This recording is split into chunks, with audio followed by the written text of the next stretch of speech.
De la Somme, le verdict est tombé. Loïc Barzic écope de 15 ans de prison.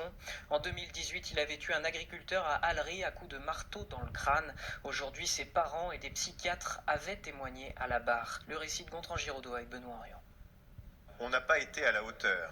Cet aveu d'échec formulé par le père de Loïc Barzic est un euphémisme. Aujourd'hui âgé de 22 ans, l'accusé a connu une adolescence sans autorité parentale dans un contexte de divorce très difficile.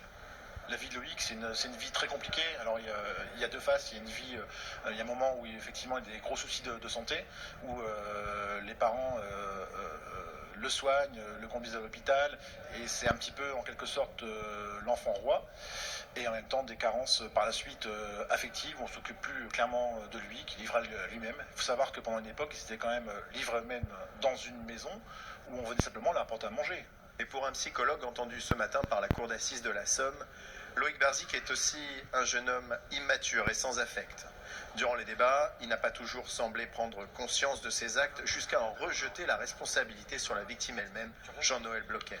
M. Barzic n'a pas hésité à salir la mémoire de Jean-Noël. Ça veut dire que cet homme qui, pendant 55 ans, avait fait, je vous le dis, le bien, a été tué d'une façon particulièrement violente par Loïc Barzic, et ce dernier, pour se défendre, au rang des multiples explications qu'il a pu avancer, puisque je vous rappelle qu'il a donné presque une dizaine d'explications plus farfelues les unes que les autres, n'avait pas craint d'attenter à sa mémoire, oui. Loïc Barzic vient d'être condamné à 15 ans de réclusion et 3 ans de suivi socio-judiciaire. C'est moins que la peine requise par le parquet. Le parquet avait requis une peine à hauteur de 20 ans. La cour d'assises a prononcé son verdict à hauteur de 15. Je pense que ça correspond à la réalité du dossier et on ne peut que s'en satisfaire. L'accusé a désormais 10 jours pour dire s'il fait appel de sa condamnation.